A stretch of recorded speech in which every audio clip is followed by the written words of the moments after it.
Okay guys, para to sa mga ah Aquarius. Okay, Aquarius, tingnan natin ang message sa inyong mahalaga dito. Mahalaga itong message for you today, April 25, 2026. Isang mahalagang message dito guys, abot sa inyong pag-ibig sa mga Aquarius. Tingnan natin to. At titingnan natin ang nakapaloob dito. Hey guys, ito ay universe. Universe is guiding you to that special person. Allow everything to take its natural course, guys. Watch out for signs leading you to true love. Okay. So, si universe ang nagpa-process ng inyong true love na paparating sa inyong buhay. At tingnan ninyo ang mga signs na inyong makikita, mararamdaman sa mga pang-araw-araw ninyo guys, sapagkat paparating ng inyong true love. Okay. Kung kayo ay wala pang masasabing true love is si universe ang bahala para sa inyo nito. Siya ang mag-guide sa inyo para patungo sa person na to na masasabi ninyong true love. Okay guys, sa mga Aquarius ito. Ito ay masasabi ninyong totoo ng pag-ibig kung kayo ay naghahanap o gustong magkaroon ng tunay na pagmamahal o magmamahal sa inyo o mamahalin ninyo is ito ay ginaguide kayo, i-guide kayo ni universe patungo sa person na to. Tingnan natin tong universe guys or signs. Tingnan natin. Para sa mga Aquarius, unahin natin ang inyong pag-ibig. Okay. Para sa mga Aquarius ito guys, I need 3 messages na nag-uugnay dito sa inyong true love. Yeah. Nakikita nyo tong Knight of Swords. Ang person na to ay handa kang protektahan. Kaya kanyang protektahan sa anumang paraan, sa anumang bagay. Nakikita nyo to guys. Ito ay 7 of Wands. Ito ay kaya kanyang ipagtanggol sa mga pwede sa iyong mang-api. Okay? Or manakit. Okay guys. Maaaring ang pag-ibig na to ay hahadlangan ng mga tao o may hahadlang sa inyong pag-ibig but kaya ka nitong ipaglaban at uunahin kanya kanino man. Okay? Bago ang iba, ikaw muna ang kanyang ire-rescue. Yun ang ibig ko sabihin. Okay, sa anumang bagay, problema man yan o ano is, kaya kanyang protektahan. Okay. Kaya kanyang ipagtanggol, ang ibig ko sabihin. At ipaglalaban niya ang pag-ibig niya sa'yo. Tingnan natin to guys, ang nakapaloob dito. Someone is leaving, okay, walking away sa situation. Titingnan natin to. At 7 of Pentacles is here and 9 of Swords. Okay. Maaaring kayo, Aquarius, ay dumaan sa sitwasyon na kayo ay umalis sa taong kayo lang yung nagmamahal. At nag-focus kayo sa inyong trabaho, naghihintay pa din, at nananatiling ginugos ng nakaraan. Galing sa nakaraang pag-ibig na mahirap o sitwasyon na mahirap. But sad to say, sabi ko nga sa inyo, may isang tao ditong paparting sa buhay ninyo na hindi nyo akalain at handa kayong ipaglaban at protektahan. Hindi katulad ng inyong unang mga minahal o unang minahal na kayo lang yung nagbibigay ng pagpapahalaga. Sobrang bigat nito guys, okay, at dumadating yung time na kayo ay hindi mapagkatulog. Kumbaga, after nyo umalis dito sa sitwasyon na to, kayo ay nag-focus muna sa trabaho, sa pag-iipon, at maaaring ginughost kayo ng nakaraan. About dito, bagamat binubuo nyo ulit ang inyong sarili, andito yung mga pagbalik ulit ng nakaraan sa inyong isip. At si universe ang bahalang mag-guide sa inyo patungo sa masasabi ninyong true love. Okay. Aquarius. Si universe ang bahalang mag-guide sa inyo papunta sa taong masasabi ninyong hindi na kayo masasaktan, guys. So, watch out for signs leading you to true love. Okay, Aquarius. At dumako tayo sa inyong journey ng inyong life, ng inyong buhay, na may kinalaman din to sa inyong career o sa inyong ginagawa sa inyong sitwasyon sa kasalukuyan. Okay, Aquarius. Para to sa Aquarius at ibigay mo ang tamang mensahe sa mga Aquarius na nandito o bibigyan mo ng message today, April 25, 2026 sa mga Aquarius para sa kanilang ngayong situation. So, in the flow, Aquarius, in the flow. Everything is smooth sailing, so ikaw ay magpatuloy sa buhay kung ano man ang ginagawa niyo sa ngayon sapagkat in the flow. Okay. Yeah. Mga good news din is paparating sa inyo guys, so kayo ay may potential na magsaya o magbalita sa mga friends, mangilan-ngilan yung friends na kayo ay may good news na dumating. Okay, everything is smooth sailing sa inyong kasalukuyang sitwasyon o sa inyong mga binaplano o ginagawa. Tingnan natin na nakapaloob sa message na to o ano ito guys. Tingnan natin.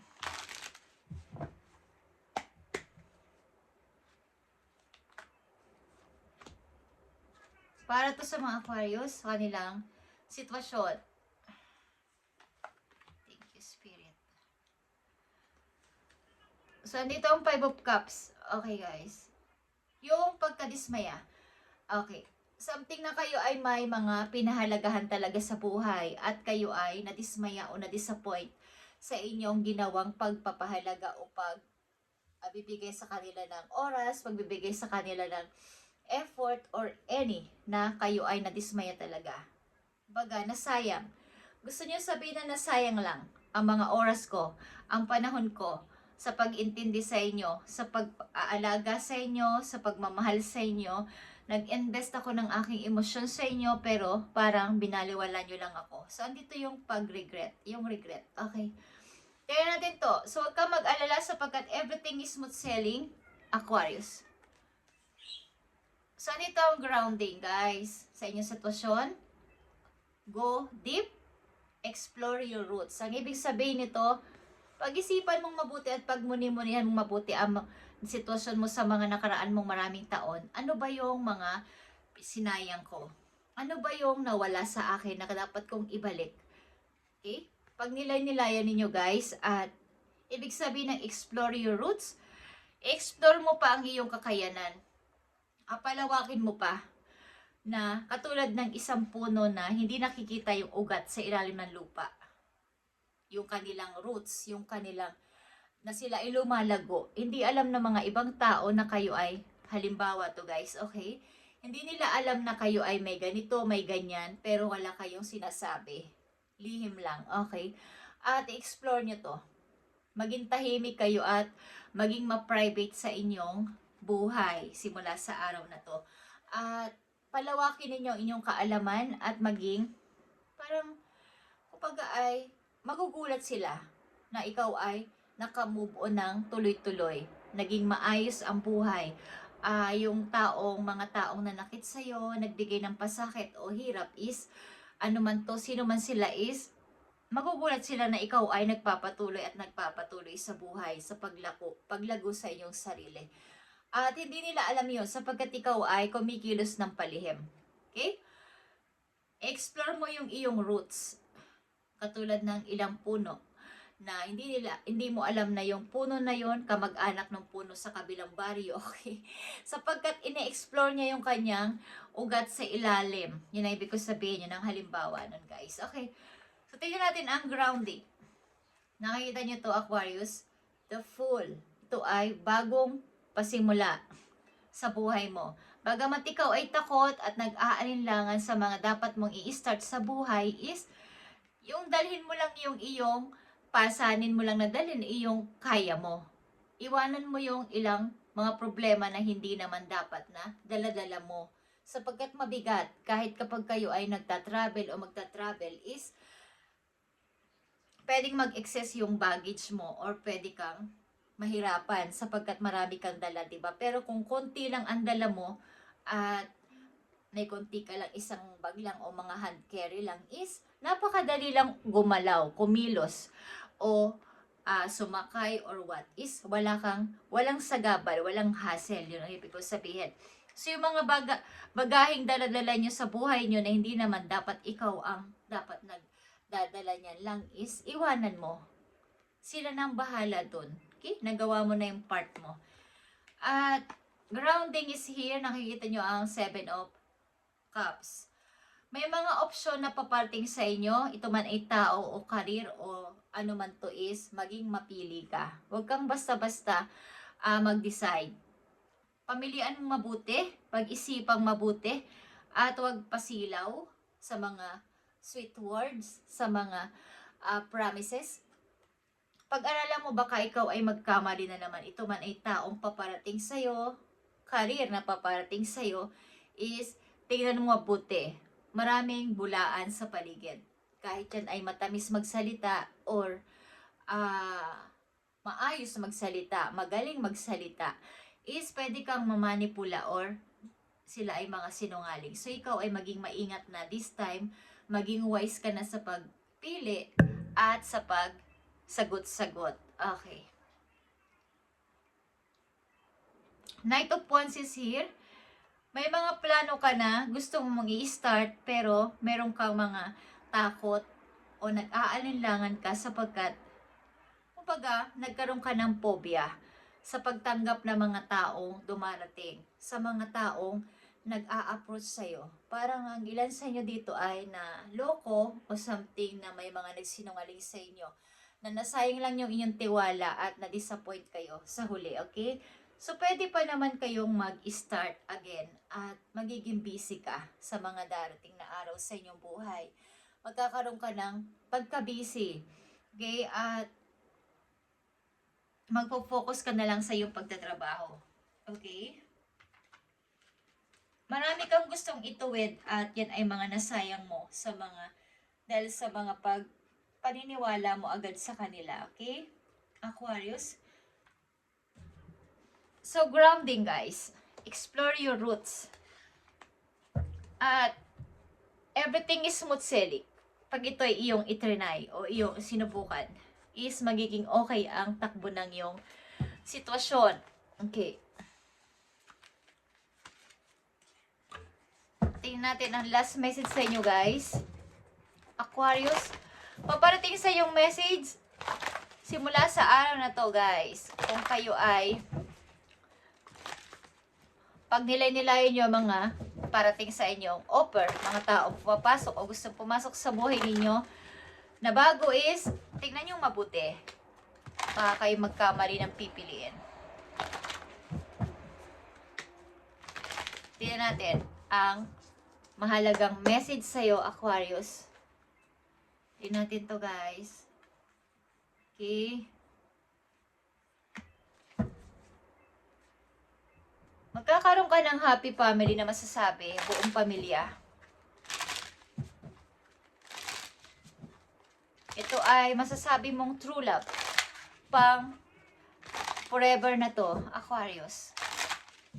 Tingnan natin nakapaloob dito guys, sa inyong message na napakahalaga para to sa'yo, Aquarius.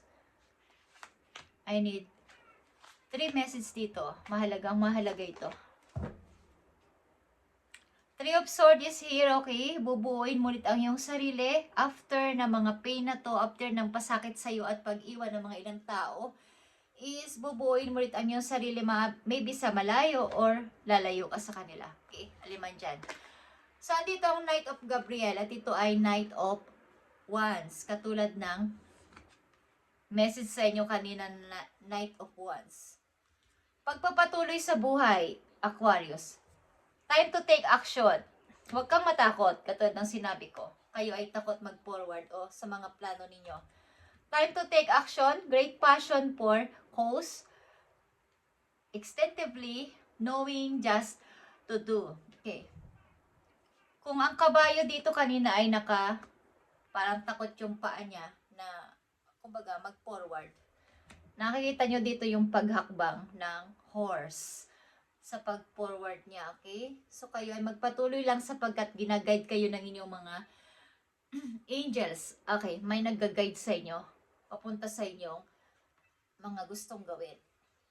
So, ito ay magkaroon kayo ng confidence sa sarili, okay? At tapang. sa mga paparating na challenges pa sa inyong buhay. Okay, tingnan natin tong Knight of Wands. Nakita nyo tong Knight of Cups. Mga plano nyong pag-aralang ulit, mga plano ninyo sa buhay na gawin ulit, about ito sa inyong skills o sa inyong mga naudlot na pangarap. Pagpatuloy nyo to, Aquarius. Knight of Cups. Okay. At Three of Cups. Okay. Mga ideyang paparating sa inyong isip, kayo ay maging aktibo. Magpatuloy sa buhay. May mga paparating sa inyo news, mga balita, or pag-invite, mga pwede nyo makakulab, or something na mga taong pwede nyo maasahan about sa inyong gusto mangyari is magkakaroon kayo ng idea sa plano na to. Guys, okay, Temperance is here. Ito ay pag-fix ulit sa mga nangyaring pag-udlot sa inyong pangarap. So, wag kayong susuko, okay? Aquarius, huwag nyo itong sukuan sapagkat ito talaga ang gusto ninyo na mangyari. Okay. At pinakamahalagang mensahe sa inyo o advice sa inyo ayon sa inyong sitwasyon. Aquarius. Aquarius na nandito sa reading.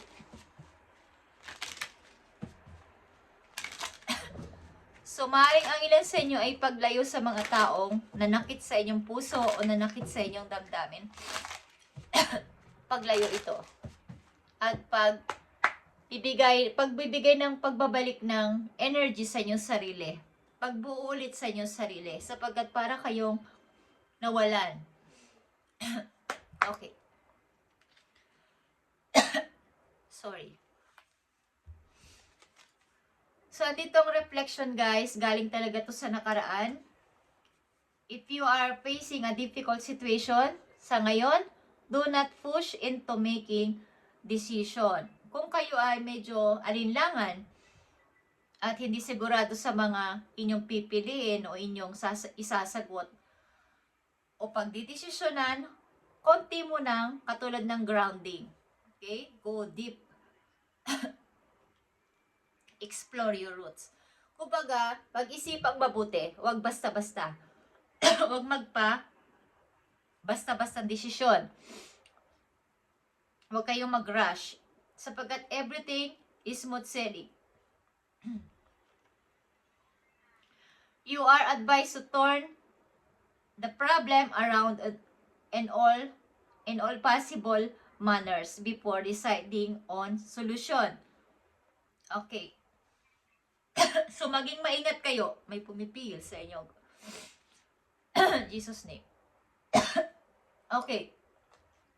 Aquarius. Kapag alam nyo, nararamdaman nyo na hindi pa ito yung tamang time para ako'y mag-decide dahil ako'y galit, ako'y natutuwa, huwag mo na. Konting stop. Pause. Okay? Huwag mo na mag-decide. Pag-isipang mabuti, huwag kayo mag-rush sapagkat ito ay nakasalalay dito ang inyong future o panibagong buhay. Okay.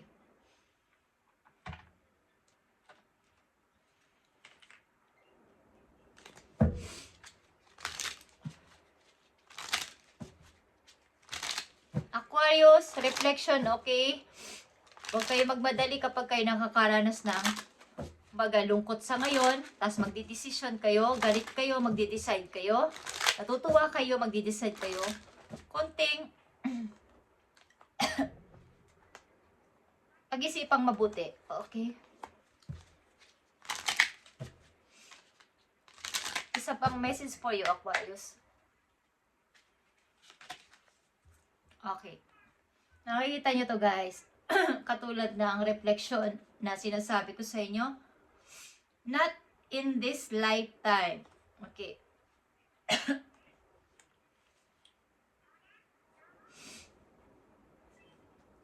It's time to let go. Kung kayo mga i-release na sa buhay ninyo, sa inyong sarili, ito na yung time na i-let go na ito ng tuloy-tuloy, guys. Okay, ilan sa inyo is 44 years old. Kailangan kayo magpatuloy sa buhay. At huwag kayong matakot. May nag-guide sa inyo doon sa langit. Okay, guys, ang inyong mga guidance o ang inyong mga angels. si God, si universe. Okay, huwag kayong matakot na kumbaga kayo ay tinatakot o kayo ay hindi pinapag-forward, natatakot kayo, wala kayong tiwala sa sarili ninyong kakayanan is, huwag nyo silang pansinin. Magtuloy-tuloy lang kayo, okay? Huwag kayong magpapigil sa inyong gustong mangyari sa buhay. Na alam ninyong yun ang tinitibok na inyong puso. Yun ang tinitibok na inyong, bagay nang inuutos na inyong isip at puso. Huwag kayong magpapigil sapagkat doon kayo uunlad. Kayo kasi yun. Walang ibang pwedeng makialam. So, ang sitwasyon nyo sa ngayon ay hindi nyo deserve. Okay? Kung ano man ang inyong sitwasyon sa ngayon, alam kong kayo ay, sa mga Aquarius na nandito, alam kong kayo ay nasasaktan o may nanakit sa inyo o kayo ay sinaktan at na-disappoint kayo. So, hindi mo deserve ang ganitong klaseng pagtrato sa'yo. Release your attachment to the unknown at to the outcome. Consider taking more uplifting approach. Okay? So, huwag kayong matakot. Magkaroon ng confidence at tapang sa pag-forward, guys. At patungo kayo sa inyong true love. Kung sa pag-ibig, patungo kayo sa true love nyo at ginaguide kayo ni universe para dito. Huwag kayong mag-alala. At sa inyong sitwasyon, everything is smooth sailing in the flow. Okay? Thank you, Aquarius. At magpatuloy lang kayo. Ginaguide kayo ng inyong mga angels doon sa heaven. Kung may mga pumipigil sa inyo at ayaw kayong mag-move on ng tuloy-tuloy, bayaan nyo sila, okay? At pag kayo galit o natutuwa o something na kayo na-excite, wag muna kayo mag-decide. Palipasin nyo muna ng araw o linggo bago kayo mag-desisyon. Kung ano man ang inyong mga didesisyonan o isasagot is kailangan is pag-isipang mabuti. Sapagkat baka maulit at maulit na naman ang nakaraan. Okay guys, thank you Aquarius and God bless.